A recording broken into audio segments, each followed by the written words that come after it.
Bom, o Cris tava me dizendo agora aqui, queria que eu tirasse uma foto bonita dele, mas eu falei pra ele que isso não ia ser possível. Realmente, olha, pode tentar no Photoshop depois, tá, Cris? Mas fiz tudo que ele tava ao meu alcance. Olha aí, ô. Vambora. Tá frio. Eu também dei umas dicas pro Cris. Eu disse, Cris, tenta fazer uma cara de homem. Aí ele tentou, né? Mas sabe como é que é, né? Não ficou lá grande coisa. Não enganou. Opa.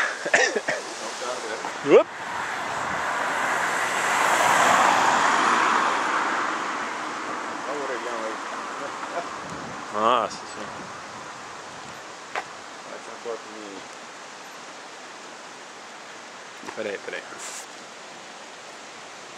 Olha lá, Cris, tenta fazer cara de homem agora. Pegar o tamanho do Dunga aqui, ó. Arô.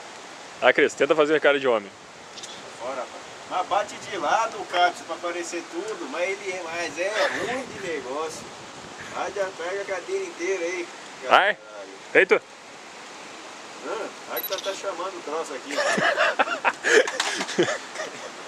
Te chamando lá.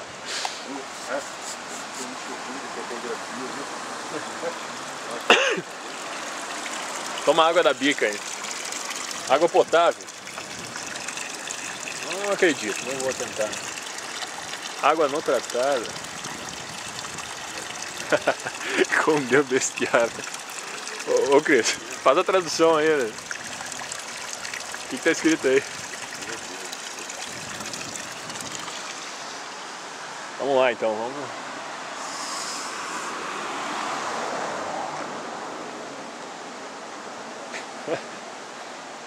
Olha a situação.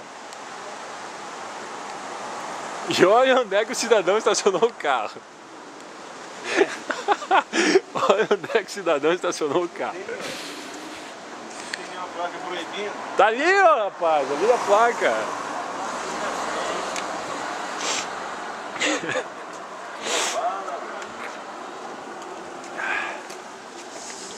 Ah, que frio. Vamos lá então? Tinha uma foto minha lá do Poçante aí. Nossa senhora, meu Deus do Tem céu. nenhuma foto lá do Poçante?